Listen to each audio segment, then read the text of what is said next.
Salut les gars et bienvenue dans le premier jour de notre formation PHP intitulée « Devenir développeur web en 30 jours seulement ».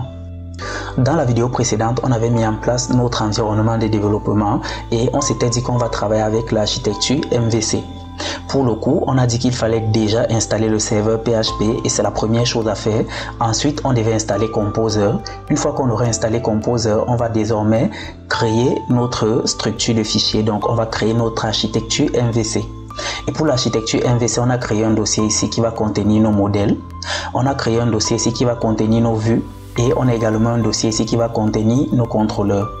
Ensuite, on a créé le dossier database ici qui contient le fichier database PHP et on s'est dit que c'est ce fichier ici qui va établir la connexion avec notre base de données. On a également traité ici le fichier htaccess et on s'est dit que ce fichier devait nous permettre de réécrire les URL de notre projet.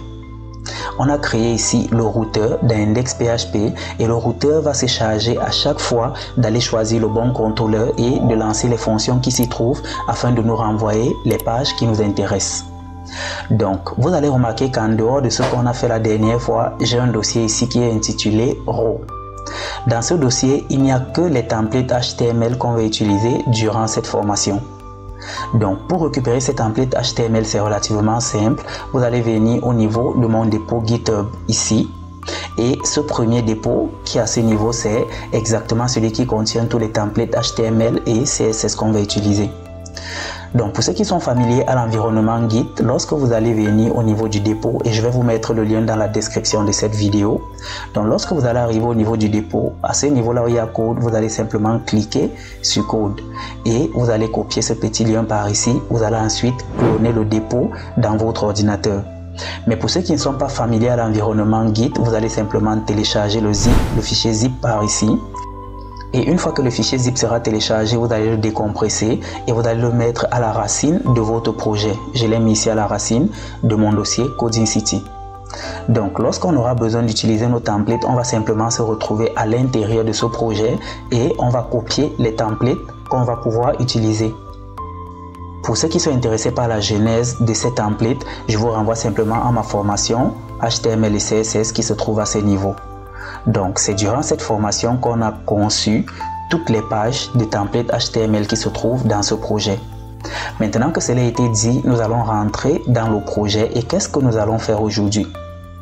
Aujourd'hui, on va voir qu'il est important de penser ce qu'on va faire à l'avance plutôt que de se lancer tête baissée dans le code. Ensuite, on va créer les tables de notre base de données. Une fois qu'on aura fini, on va installer une petite dépendance et ça sera une dépendance qui va nous permettre d'insérer de fausses données en base de données pour pouvoir faire nos tests sans problème.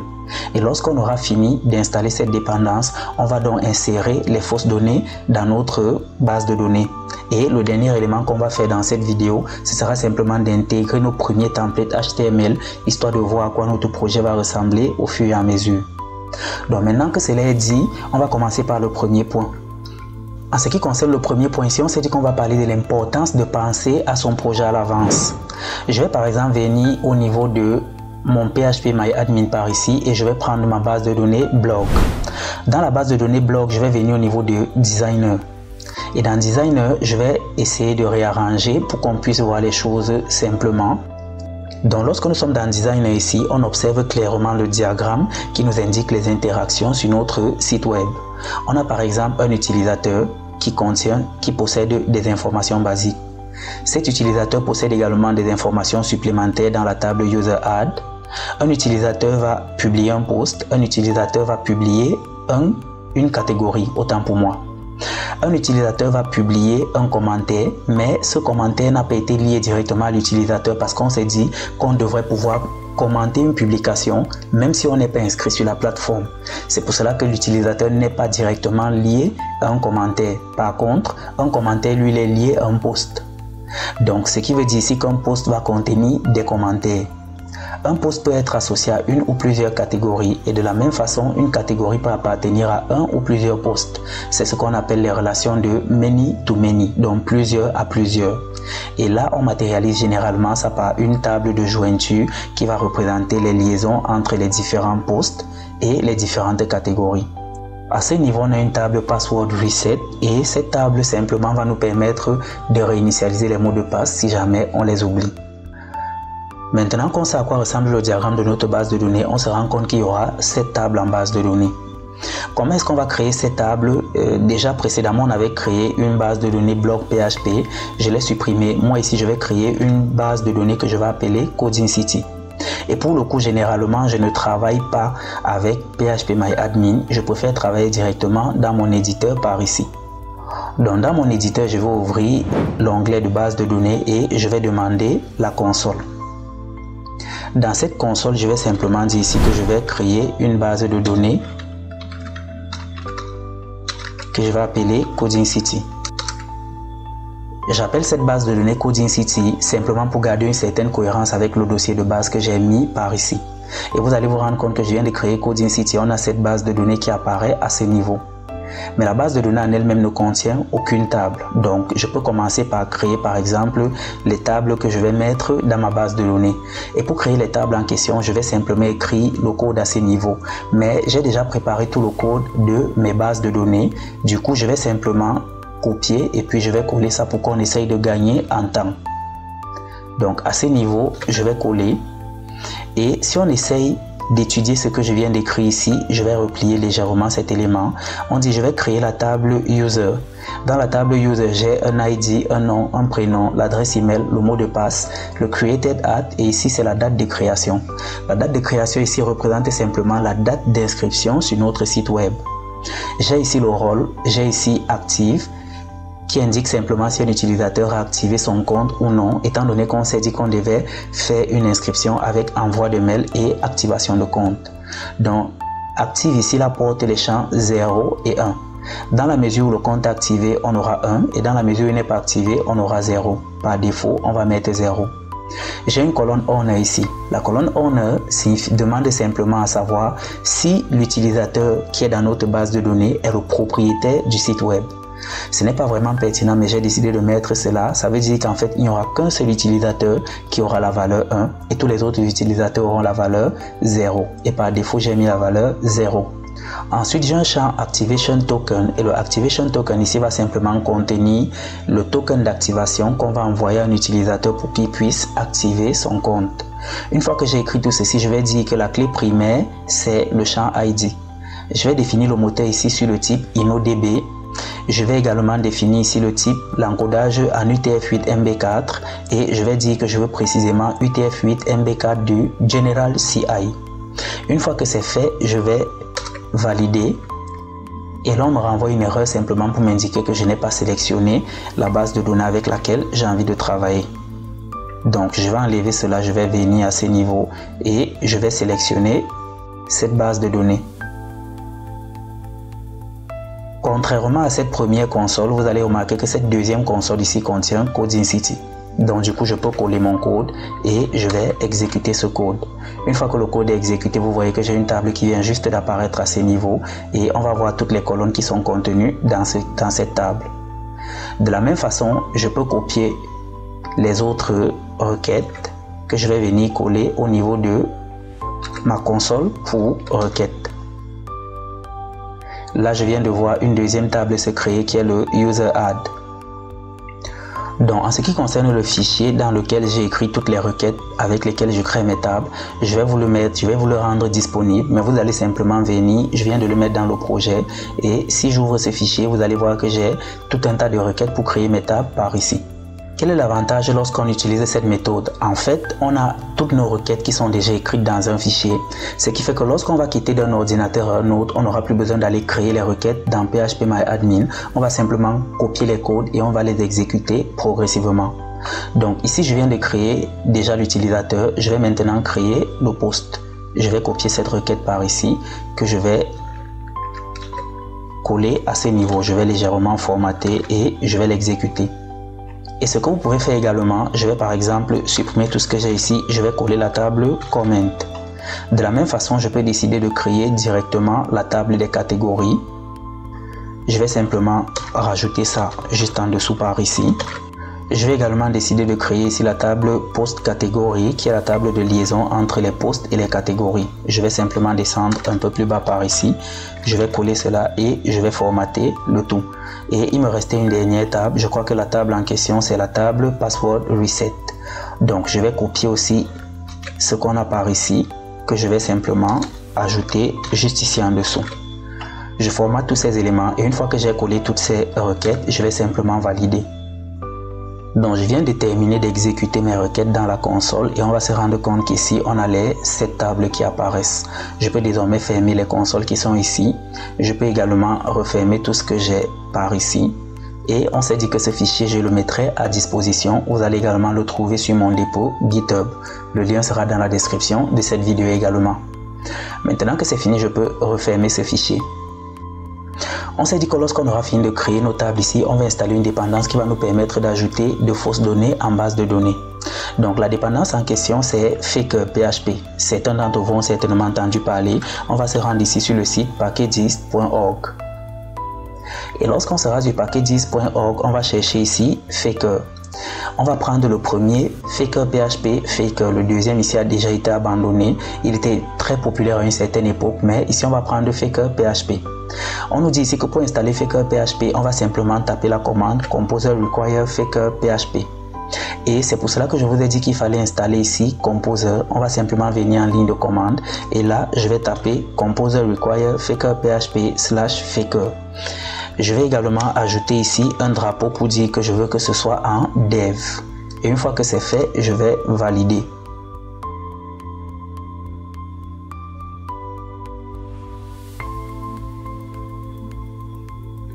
Donc vous voyez qu'il y a un certain nombre de fichiers qui viennent de se rajouter et un certain nombre de dossiers, notamment vendor, et le vendor en question c'est composer qu'il a installé. Ensuite j'ai le fichier composer.json par ici et le composer.json me dit que j'ai un require dev qui est Faker.php. Si vous avez également tous ces fichiers qui viennent d'apparaître chez vous, ça veut dire que vous avez réussi à installer la dépendance avec succès. Maintenant on va donc ajouter un jeu de fausses données dans notre base de données. Pour ajouter des données en base de données, comment est-ce qu'on va procéder? On va commencer par, on va venir dans notre dossier database par ici et on va créer un nouveau fichier. Le fichier ici, je vais l'appeler simplement fixtures.php. C'est à l'intérieur de ce fichier qu'on va exécuter le code qui va rajouter les données dans notre base de données. En gros, dans ce fichier, qu'est-ce qu'on va faire? On va déjà demander à ce que le fichier ne puisse s'exécuter qu'en ligne de commande.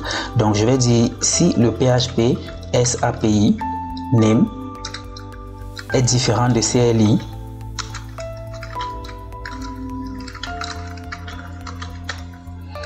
donc en gros cette première ligne c'est simplement pour dire que vu que je vais exécuter ce fichier uniquement en ligne de commande, si jamais on essaye d'exécuter ce fichier à un endroit autre que la ligne de commande, on aura une erreur qui va nous dire que l'accès a été interdit.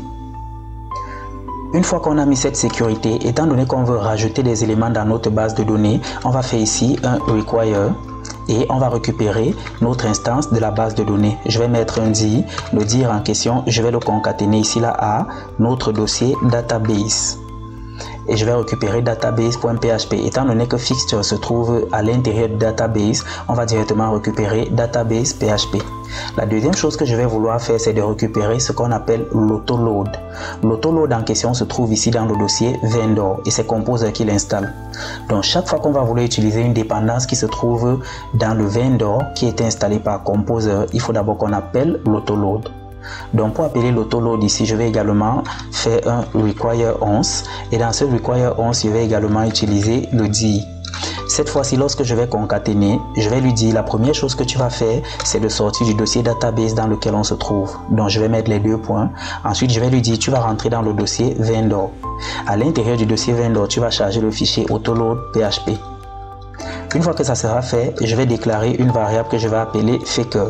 Et je vais instancier cette variable simplement en lançant ici un factory create.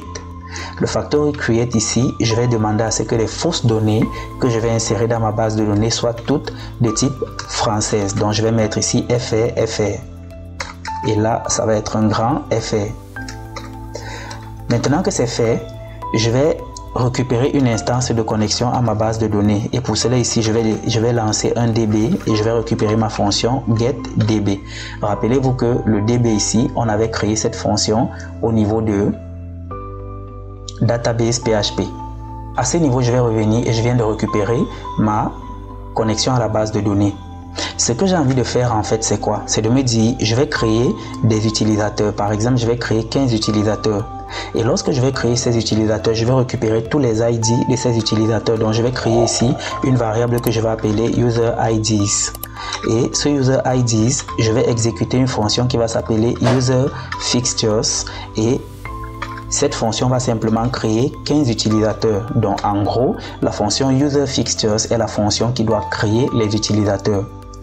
De la même façon, je vais dire qu'il y aura des categories IDs. Et là, je vais utiliser ici une fonction qui sera category fixtures. Et cette fonction va créer 10 catégories. Cette fonction va prendre deux paramètres. Le premier paramètre sera le nombre de catégories qu'on veut créer et le deuxième paramètre sera les identifiants des utilisateurs qui auraient pu créer ces catégories. Parce que lorsqu'on crée les catégories, on va repartir dans notre base de données. Au niveau de la table catégorie, ici, vous allez voir qu'on a 4 colonnes. On a le titre de la catégorie, la date à laquelle la catégorie a été créée et l'utilisateur qui a créé la catégorie. Donc, on a envie de récupérer tous les ID des utilisateurs pour pouvoir connaître quel est l'utilisateur qui aurait pu créer une catégorie. Et pour cela, donc, on va passer ici les ID qu'on a récupérés au niveau de la première variable. De la même façon, on va ici récupérer les post ID. Et pour les post ID, on va lancer une fonction qui sera le post fixtures. Cette fonction va créer par exemple 50 posts et ensuite on va lui passer également les user IDs de façon à ce que dans un post on puisse savoir quel est l'utilisateur qui a créé le post. Si on vient ici et qu'on prend le post, vous allez remarquer qu'au niveau de la dernière colonne on a un user ID.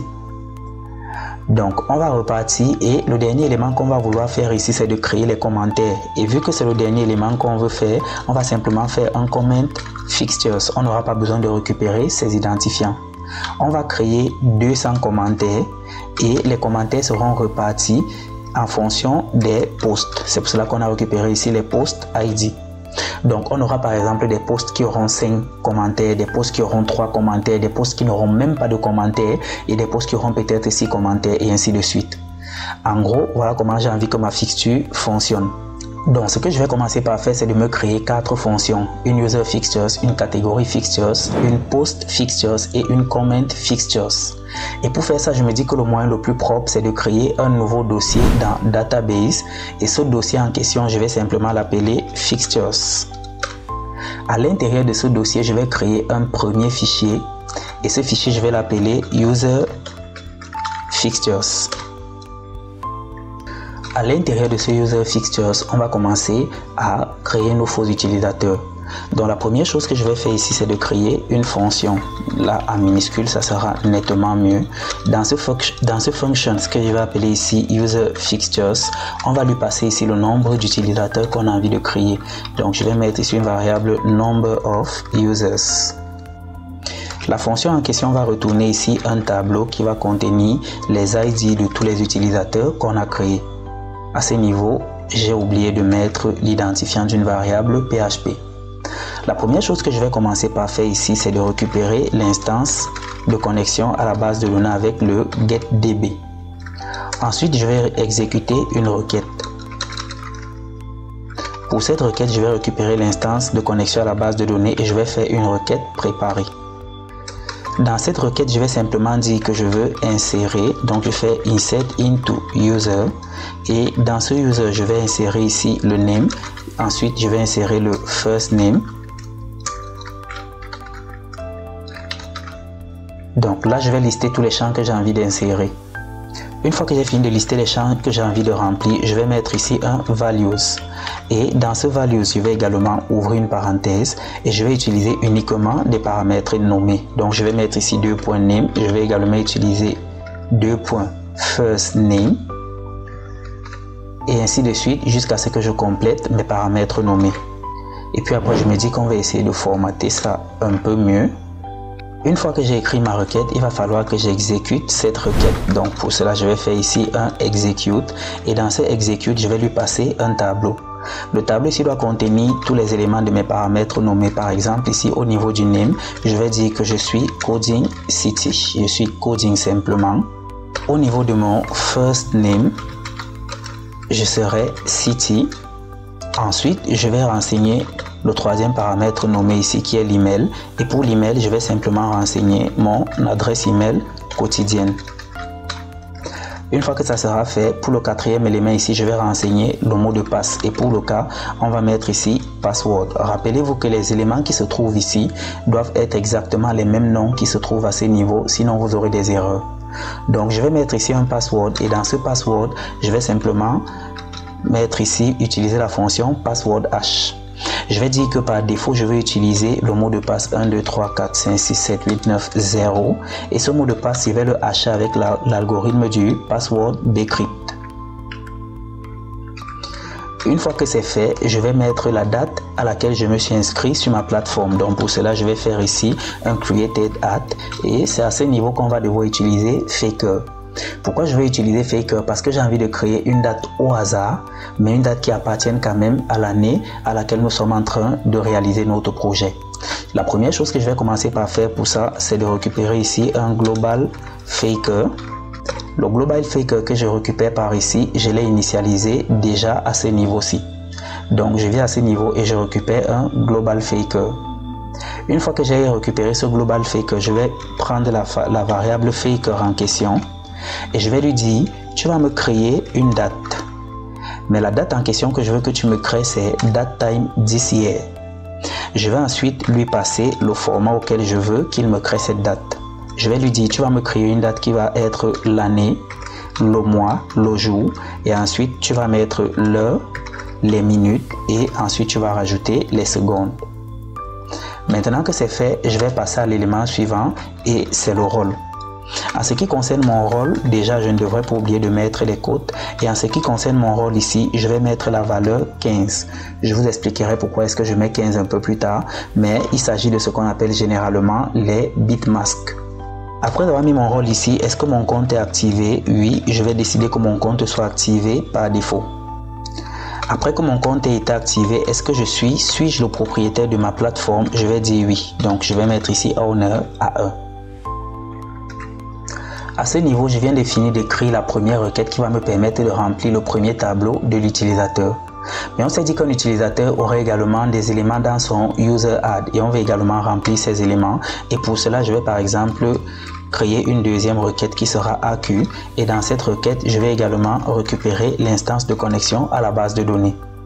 Et là, je vais remplir tous les éléments nécessaires également au fonctionnement de cette deuxième table. Une fois que ça sera fait, je vais descendre un peu plus bas et je vais prendre cette même table, je vais également l'exécuter.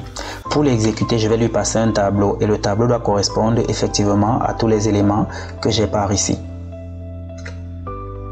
Donc dans le tableau ici, j'ai la date de naissance et pour cela, j'ai utilisé ici un faker qui va me renvoyer l'élément avec lequel je demande de créer l'élément date. Il va me créer l'élément date au format année, mois et jour.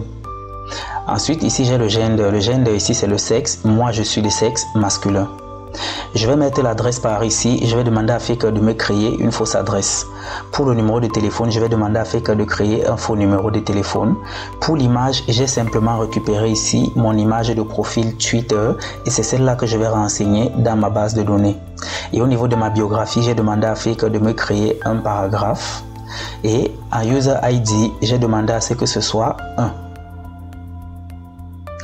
Mais à ce niveau, on aura un problème. Pourquoi? Parce que lorsque je mets User ID, si c'est pour indiquer que les éléments supplémentaires de cet utilisateur vont appartenir à l'utilisateur numéro 1.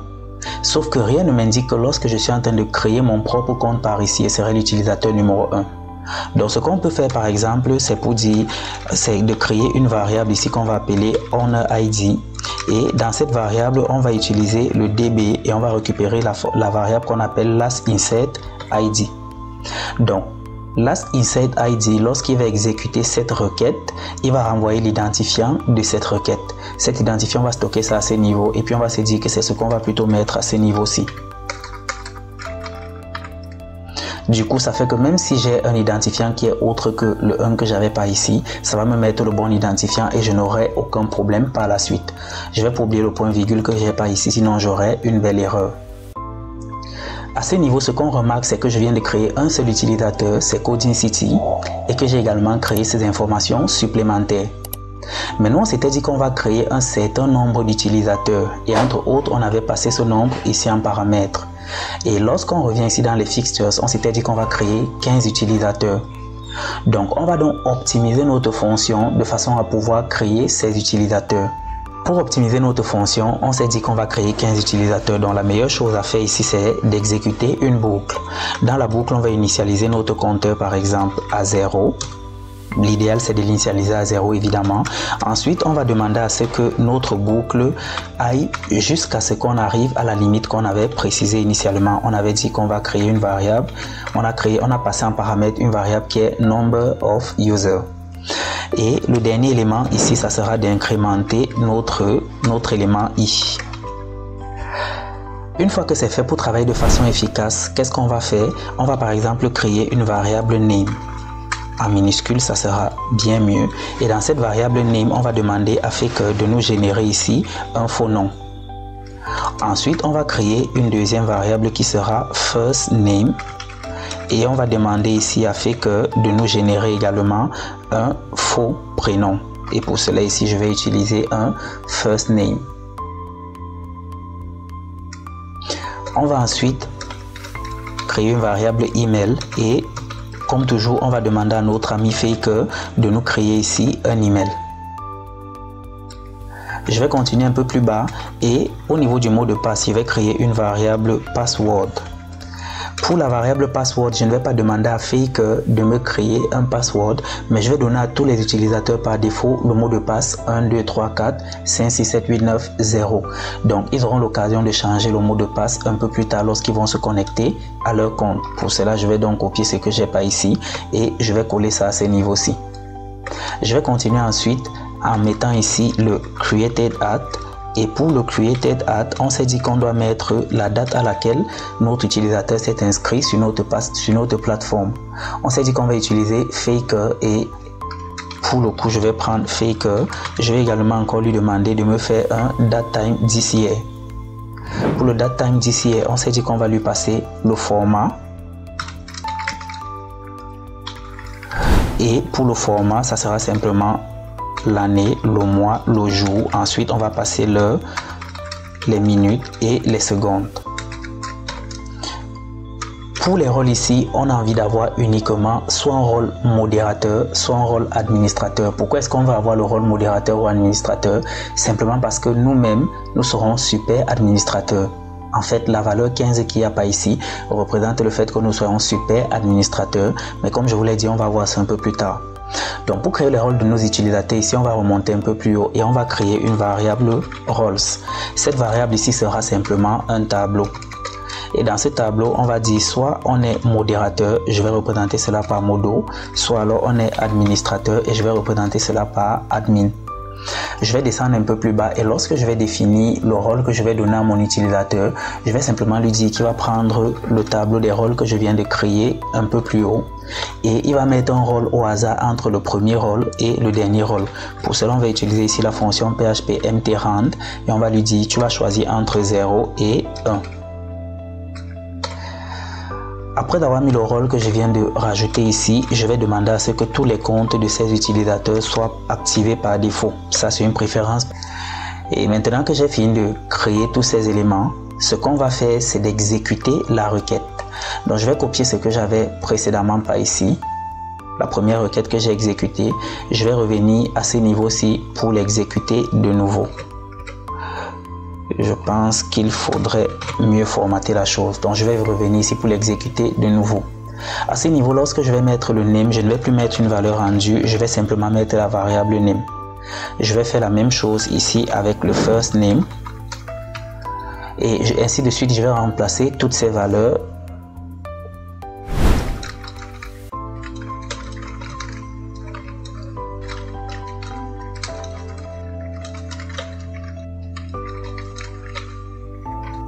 Et pour la dernière valeur, on s'est dit qu'il n'y a qu'un seul propriétaire et c'est moi, donc je vais leur mettre à tout le reste le owner à 0. Maintenant que je viens de créer ces utilisateurs, on s'est dit qu'il faudrait qu'on récupère leurs identifiants. Leurs identifiants, on va simplement stocker ça ici. Je vais récupérer chaque identifiant de façon individuelle. Donc, je vais faire ici un user ID et pour cela, je vais utiliser encore un DB et à ce DB, je vais mettre le last insert ID. Donc, je récupère l'identifiant et cet identifiant, je vais stocker ça dans un tableau. Ce qui veut dire qu'il faudrait qu'au préalable, on déclare déjà le tableau ici au-dessus. Donc je vais créer ici un tableau user ID is qui sera un tableau vide. Chaque fois que je vais créer un utilisateur, je vais récupérer son identifiant par ici. Je vais prendre ensuite ce tableau user IDs et dans ce tableau, je vais simplement rajouter l'identifiant du user que je viens de créer. De la même façon, pour chaque utilisateur, on doit également ajouter ces informations supplémentaires. Donc, je vais copier cet élément que j'ai par ici. Et lorsqu'on aura fini de créer l'utilisateur, on va récupérer son identifiant. Cet identifiant, on va venir le mettre ici au niveau de ces informations supplémentaires. Et pour ces informations supplémentaires, on s'est dit la date à laquelle il est né, c'est celle-ci. Et pour cela, je vais mettre par exemple une date, je vais mettre au format année. C'est un Y majuscule, année, mois et jour. Et là, désolé, c'est plutôt M et D.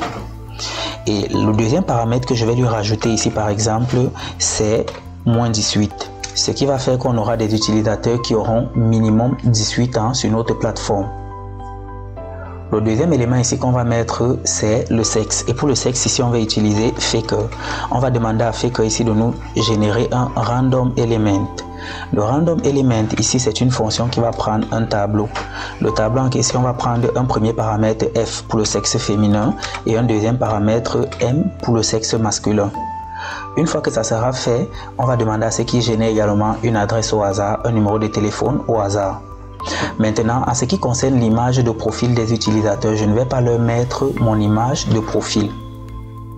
On va se servir d'un site qui va nous fournir des images des personnes dont nous ne connaissons pas. Donc, je vais par exemple prendre cet élément par ici et je vais me dire que on revienne dans le navigateur. Et dans le navigateur par ici, je vais coller ce lien. Ensuite, je vais demander par exemple la photo d'un homme et je vais demander la photo de l'homme de l'ID numéro 2.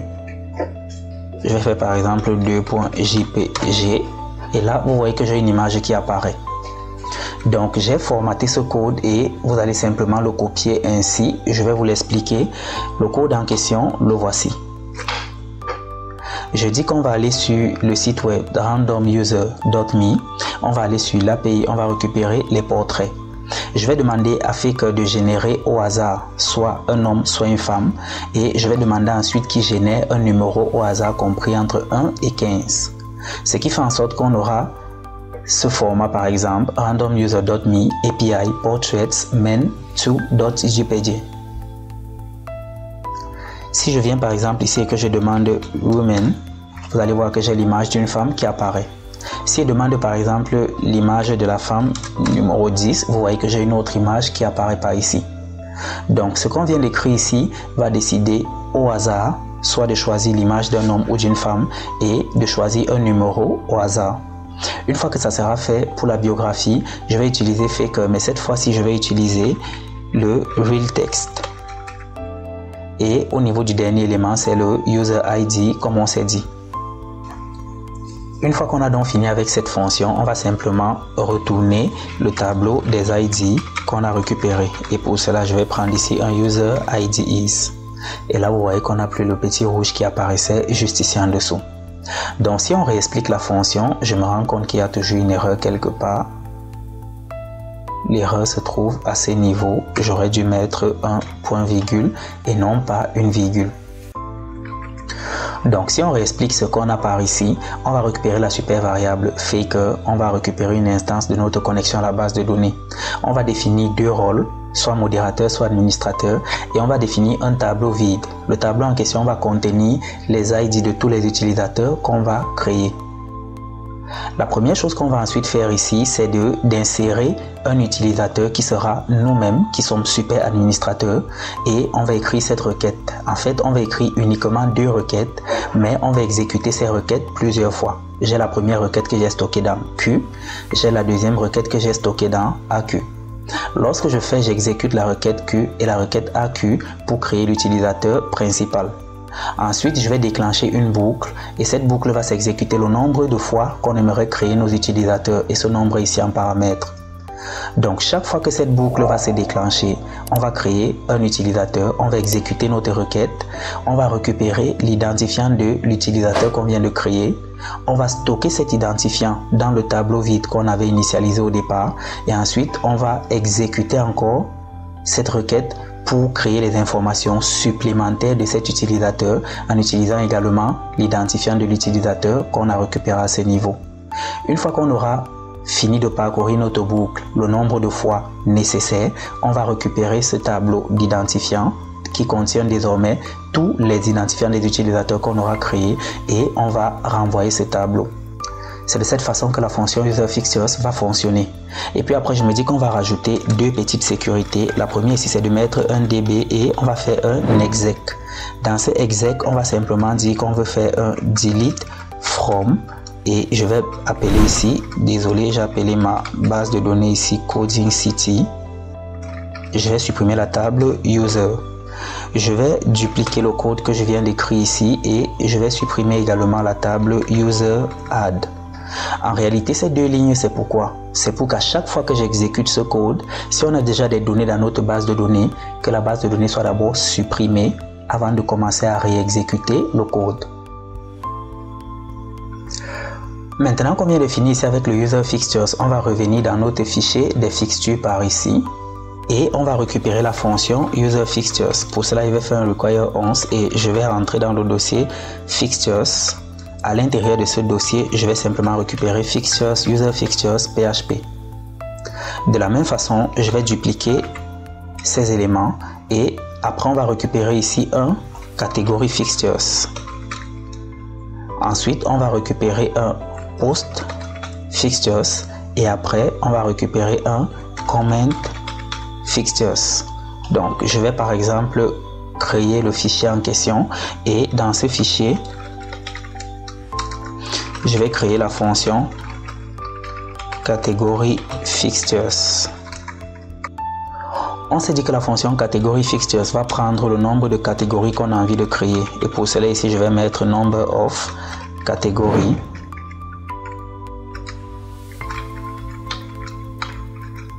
Et en deuxième paramètre, on s'est dit que on va mettre également le tableau des utilisateurs qui auraient potentiellement créé ces catégories. Pour cela ici, je vais dire que le deuxième paramètre c'est un tableau et ça sera ici les user IDs. Cette fonction va également nous renvoyer ici un tableau. Et qu'est-ce qu'on aura dans cette fonction? La première chose qu'on aura dans cette fonction, bien évidemment, c'est ces premiers éléments qu'on a par ici. Je vais donc coller ça à ce niveau, mais on n'aura pas les rôles. Par contre, à ce niveau, on ne va pas récupérer les user IDs. Ici, on va plutôt récupérer les catégories IDs. Ensuite, qu'est-ce qu'on va faire? On s'est dit que pour des raisons de sécurité, on va généralement faire un petit exec. Et dans cet exec, on va faire simplement un delete from. Et ma base de données ici, c'est Coding City. Là, je vais supprimer dans la base de données dans la table catégorie. Une fois que ça sera fait, je vais créer la requête. Et dans cette requête, on va commencer par récupérer l'instance de connexion à la base de données. Et là, on va faire une requête préparée, bien évidemment. Pour la requête préparée ici, je vais simplement lui demander de faire un insert into et on va insérer ça dans la table catégorie. Dans la table catégorie ici, on va insérer le title, created at et on va également insérer ici le user ID.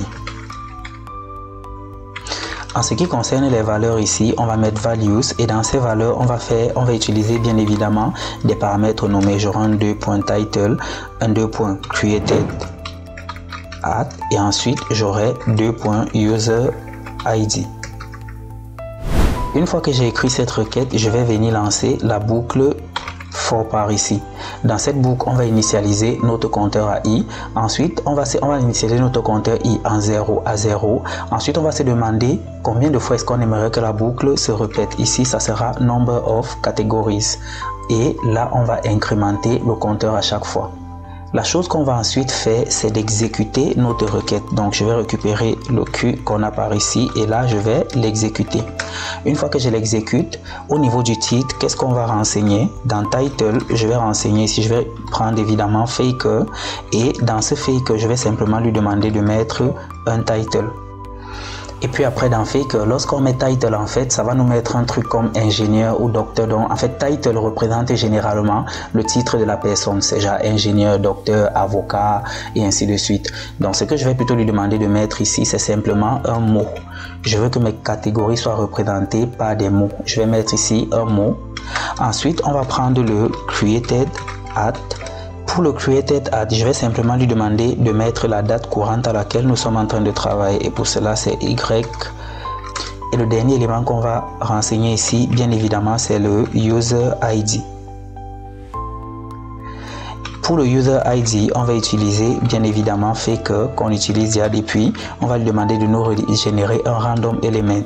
Et on s'est rendu compte que la fonction random element prend en paramètre un tableau. Le tableau qu'on va lui passer ici, c'est simplement le tableau des utilisateurs qu'on a récupéré. À ce niveau, on s'est dit qu'on doit retourner un tableau des catégories. Le tableau des catégories qu'on doit retourner ici, c'est categories ID. Le problème, c'est qu'à l'heure actuelle, le tableau en question, il est vide. Donc, on s'est dit, chaque fois qu'on va créer une catégorie, on va récupérer l'identifiant de cette catégorie et on va la stocker dans le tableau. Et pour faire ça, on va simplement dire ici qu'on va prendre notre catégorie IDs, qui est un tableau. Et dans ce tableau, à chaque fois, on va ajouter ici le last DB, last insert ID. Donc, à chaque fois qu'on exécute cet élément, on récupère l'identifiant, on stocke cet identifiant dans le tableau et on renvoie ce tableau. On va revenir dans notre fixture et on se rend compte qu'on n'a plus d'erreur par ici. On va désormais créer le post fixtures. On va commencer par mettre notre PHP ici et on va lancer une fonction. Ça sera simplement post fixtures. On s'est dit que le post fixtures ici va prendre le nombre de posts qu'on a envie de créer et pour cela ici je vais appeler ça number of posts et le deuxième paramètre ça sera un tableau qui va représenter les ID des utilisateurs. Donc on va mettre ici user ID is. On s'est également dit que ça va renvoyer ici un tableau et le tableau en question devra être les identifiants de tous les posts qu'on a créés. La première chose que je vais faire, c'est de venir à ce niveau-ci et je vais récupérer ce que j'ai par ici. Je vais coller ces éléments à ce niveau-ci. Mais à ce niveau, on va plutôt dire qu'on a un post ID is qui sera un tableau vide. Ensuite, pour la sécurité, on va supprimer la table post et on va également supprimer la table post catégorie. Le problème, c'est que dans notre projet, notre base de données ne s'appelle pas blocks. Cette base de données s'appelle plutôt coding city. Une fois que c'est fait, on va créer ici la requête Q. Et dans cette requête Q, on va récupérer l'instance de connexion à notre base de données pour lui faire une requête préparée. Dans cette requête, on va renseigner tous les éléments nécessaires au post. On a entre autres un titre, un contenu, une image, la date à laquelle on a publié et l'utilisateur qui a publié le post en question. On va mettre les valeurs juste là en dessous et puis on se dit on a également un autre élément. Donc je vais mettre ici un CQ pour une autre requête. On va également récupérer l'instance de connexion à la base de données pour faire une requête préparée. Dans cette requête préparée ici, on va insérer, je vais faire un insert into et pour là on va insérer dans la table post catégorie. Dans cette table post catégorie, qu'est-ce qu'on va insérer? On va simplement insérer le post ID et le catégorie ID. Les valeurs qu'on va ensuite mettre ici seront des paramètres nommés et pour le coup ici je vais mettre 2.post ID et je vais également mettre 2.catégorie ID.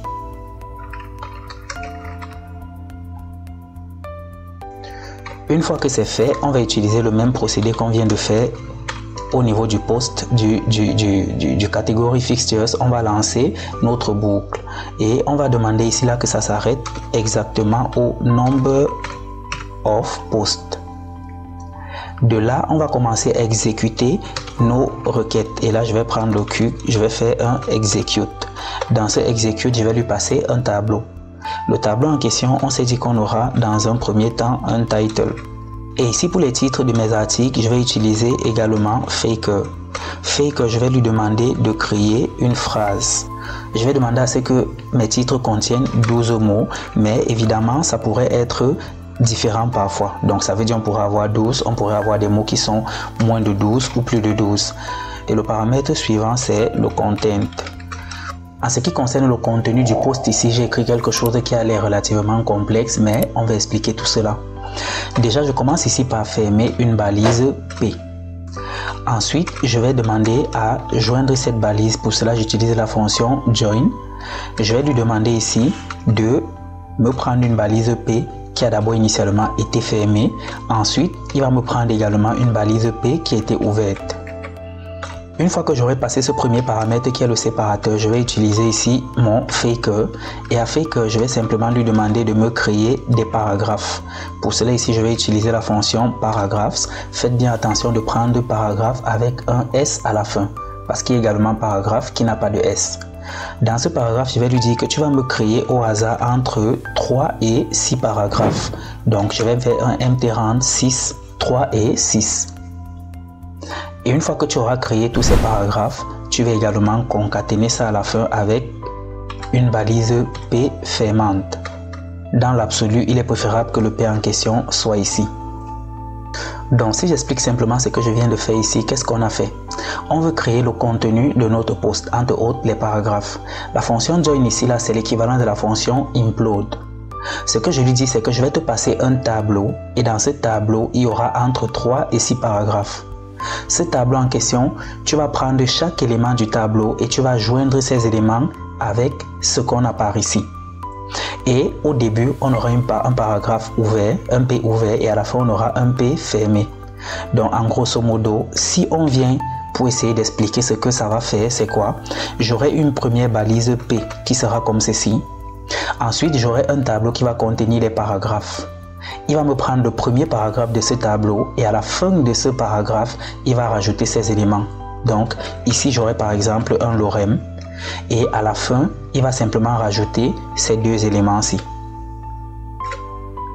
Vous voyez que lorsqu'il va prendre le premier élément du tableau, il va rajouter ces deux éléments à la fin. Et au début, on aura ce premier élément. J'aurai désormais un premier paragraphe par ici et j'aurai un autre P qui ouvre le prochain paragraphe. Ensuite, il va prendre le deuxième paragraphe qui sera peut-être un ipsum et il va de nouveau prendre ces deux éléments qu'il va rajouter. De là, j'aurai mon deuxième paragraphe par ici et il y aura un P ouvert. Ce qui fait que lorsqu'il va prendre le dernier paragraphe qui sera peut-être dollar, lorsqu'il va prendre ce dernier paragraphe ici, vu qu'il n'y aura rien à la fin qui va rajouter, le P qu'on a à ce niveau va être pris et il va être rajouté à ce niveau. Ce qui fait qu'on aura en fait 3 paragraphes. En gros, ce que je viens d'écrire est relativement simple en fait. Une fois qu'on a fini avec le contenu, on va lui mettre ici une image. Pour l'image en question, je vais également utiliser un site web sur lequel on va récupérer des images au hasard. Pour cela, je vais prendre ici le site web du Pixum. Et sur le site web du Pixum, ici, je vais récupérer un ID qui sera au hasard compris entre 1 et 100. Je veux que les images soient au format 1200-630. Après cela, on aura ici le Created. Et pour le Created At, on aura simplement, désolé, à ce niveau, j'ai oublié le E, sinon on aura des erreurs.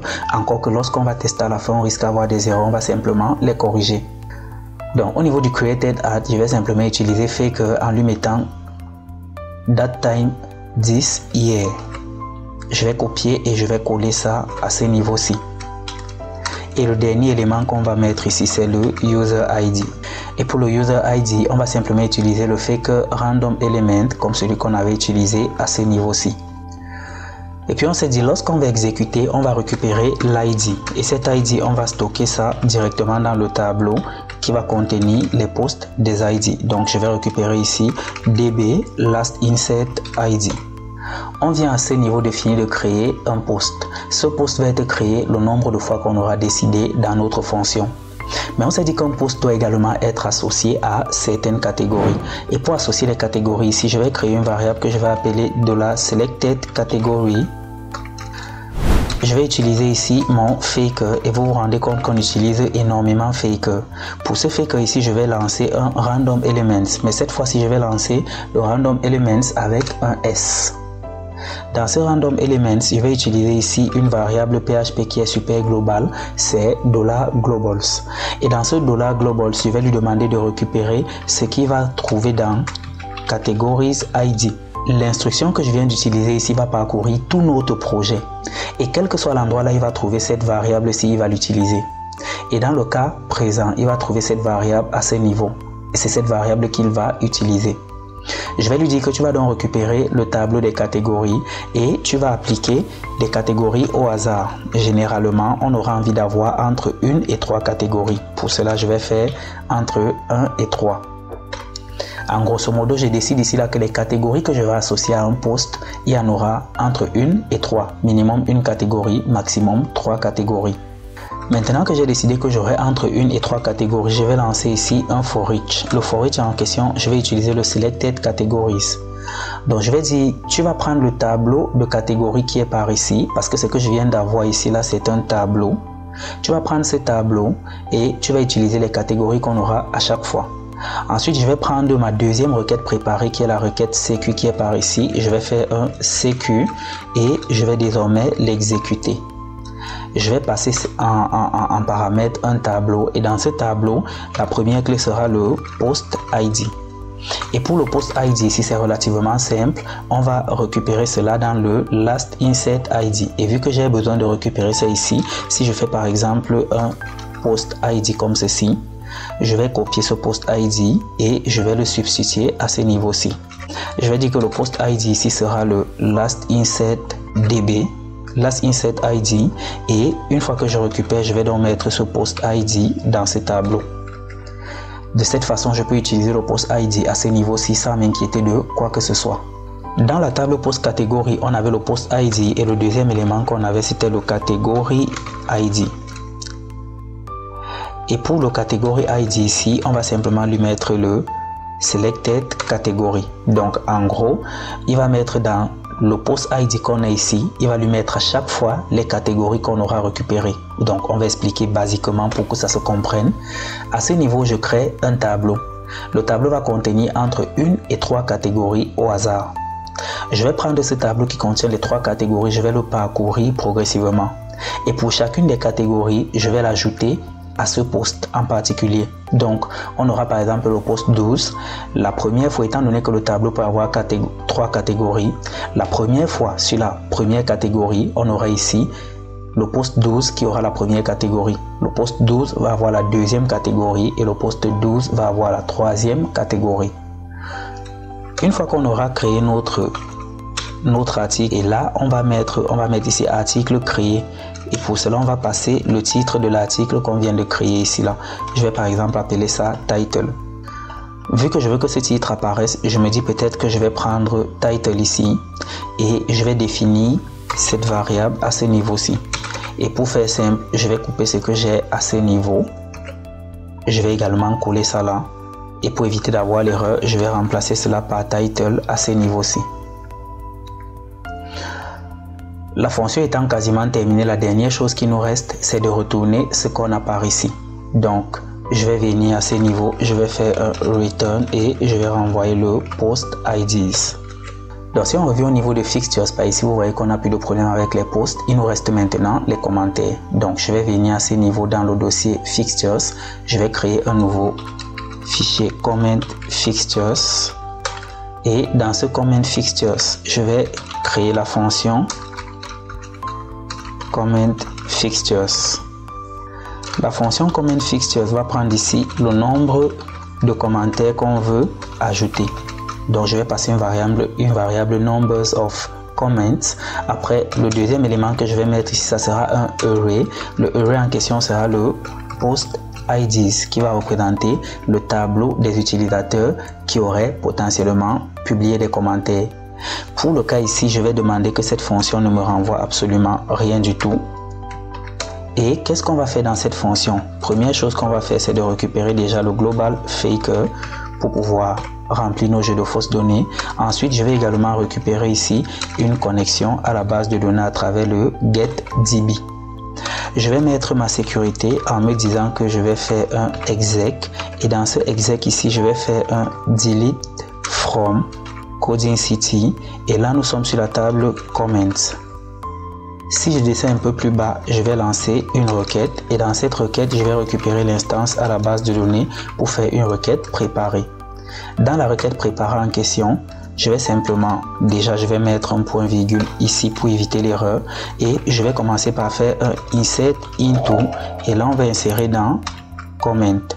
Dans comment ici, j'ai envie d'insérer le name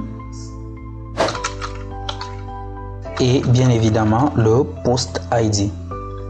Une fois que c'est fait, je vais donc descendre et on va lancer le procédé habituel, une boucle for. Je vais demander à ce que la boucle s'exécute le nombre de fois qu'on aimerait créer nos commentaires, et pour le coup ici j'ai number of comments. À l'intérieur, je vais prendre le Q que j'ai créé, qui est la requête, et je vais l'exécuter. Je vais lui passer un certain nombre d'éléments, entre autres ici on aura le name, et pour le name on s'est dit qu'on va remplir cela avec un faker qui va nous générer un name. Ensuite on s'est dit qu'on aura également un first name, et on va remplir cela avec un faker qui va nous générer ici le first name. Désolé, là c'est plutôt un first name. On va également avoir une adresse email, et pour le coup je me dis que je vais simplement venir prendre ce qu'on avait mis à ce niveau-ci. Je vais revenir mettre ça à ce niveau-ci. Maintenant, on n'a pas besoin du mot de passe, on a besoin du nom, du prénom, de l'adresse email. On a besoin ici de la date à laquelle c'est été créé. On a besoin ici du post ID. Donc je vais mettre par exemple ici post ID. Et pour le post ID, on va faire comme on le fait depuis. On va prendre le faker, on va lui demander de nous générer un random element. Un random element qui n'a pas un S à la fin bien évidemment, et je vais lui passer le tableau post ID. Au niveau de created at, je n'ai pas besoin de ces deux champs, le rôle et l'activation. Au niveau de created at, on va utiliser le datetime this year. Maintenant, on s'est dit qu'il y aurait également un contenu. Le commentaire aura un contenu. Ce contenu, on l'a nommé comment. Et pour le coup ici, on va simplement utiliser un faker, et on va demander à faker de générer un paragraphe. Je vais prendre paragraphe avec S, et je vais lui demander de générer mt rand entre 1 et 3 paragraphes. Je vais demander à ce que ça puisse être des chaînes de caractères plutôt qu'un tableau. Après le commentaire ici, on a l'image, et en ce qui concerne l'image, on va utiliser la même méthode qu'on avait précédemment avec le random user. Donc je vais mettre cette image par ici, et je crois qu'on là on est bon. On va mettre un point virgule juste ici à la fin. Maintenant, pour s'assurer que notre code fonctionne sans problème, on va lancer une petite condition ici. Dans la condition, il n'y aura rien de compliqué. On va simplement dire que lorsqu'on a i plus 1, qu'on le calcule, et que son modulo 50 va nous donner la valeur 0, on va simplement préciser ici qu'on a déjà créé un certain nombre de commentaires. Donc je vais mettre ici echo, et dans ce echo on va dire on a i plus 1 commentaire créé. Donc à ce niveau on vient de créer les 4 fixtures qui vont nous permettre de remplir notre base de données. On va faire un premier test et on va voir si ça marche. Si jamais il y a des erreurs, on va corriger les erreurs en question. Donc étant donné que nous sommes en ligne de commande, on va lancer ici la commande PHP. Ensuite on va se rendre dans notre dossier database, étant donné que nous sommes ici dans Coding City. Donc on va quitter le Coding City, on va entrer dans database, et dans database on va exécuter le fichier fixtures.php. Pour cela je vais lancer ici fixtures.php. À ce niveau, je reçois une erreur brutale qui m'indique que la base de données bloc PHP n'existe pas. Effectivement, j'avais supprimé la base de données bloc PHP, mais je n'ai pas actualisé cela dans notre configuration. Donc, lorsque je vais mettre ici Coding City, je vais revenir exécuter mon code, et je me rends compte qu'il y a des erreurs. Donc l'erreur ici m'indique que j'ai mis une valeur incorrecte au niveau de modo et admin, simplement parce que lorsqu'on a créé cette base de données, si vous vous rappelez, au niveau de users, on va aller dans user par ici, vous allez voir qu'au niveau de rôle, le rôle c'est un entier. Sauf que moi je suis venu mettre ici au niveau du rôle des valeurs qui sont des chaînes de caractères. Et on nous indique que c'est dans le user fixtures. Donc on va partir dans user fixtures à ce niveau. Et je me dis qu'au lieu de mettre modo et admin, je vais mettre ici des valeurs au hasard. Par exemple, je vais mettre 1. Ensuite, juste à côté, je vais mettre 2. Je vais mettre 4. Je vais mettre 8. Et je vais m'arrêter là. Donc lorsque je vais revenir au niveau du rôle par ici, je ne vais pas utiliser cet élément, mais je vais plutôt utiliser faker. Dans ce faker, je vais mettre un random element et dans ce random element, je vais simplement lui passer le tableau des rôles que j'ai créés un peu plus haut. On va donc revenir et on va exécuter de nouveau et on va voir les erreurs qui vont apparaître. Là, on voit qu'on a une nouvelle erreur. L'erreur en fait nous dit invalid parameter numbers. Parameter was not defined. Ici, nous sommes dans catégorie fixtures au niveau de la ligne 17. Donc, on nous dit que le nombre de paramètres qu'on a donnés ne sont pas corrects. On va revenir par ici et on se rend compte que on a mal écrit ici le created at. Et de là, on vient de corriger une autre erreur. On va continuer. Et là, on voit que tout s'est exécuté sans aucun problème. Donc, j'ai lancé la commande à ce niveau-ci. Vous voyez que les articles ont été créés. Article créé et le titre de l'article a été renvoyé. Ensuite, on va descendre. Vous voyez ici là qu'on a 50 commentaires créés, 100 commentaires créés, 150, 200 commentaires créés. Si on revient dans notre PHP MyAdmin par ici, je vais me reconnecter. Et qu'on part dans la base de données Coding City. Lorsque je vais aller dans User, vous allez voir qu'on a le premier user ici qui est Coding City. Et après, on a d'autres users juste en dessous. Les mots de passe sont hachés. On a ici les rôles qui ont été remplis. Lorsque je vais venir dans User Add, vous allez voir qu'il y a également des éléments qui ont été remplis par là.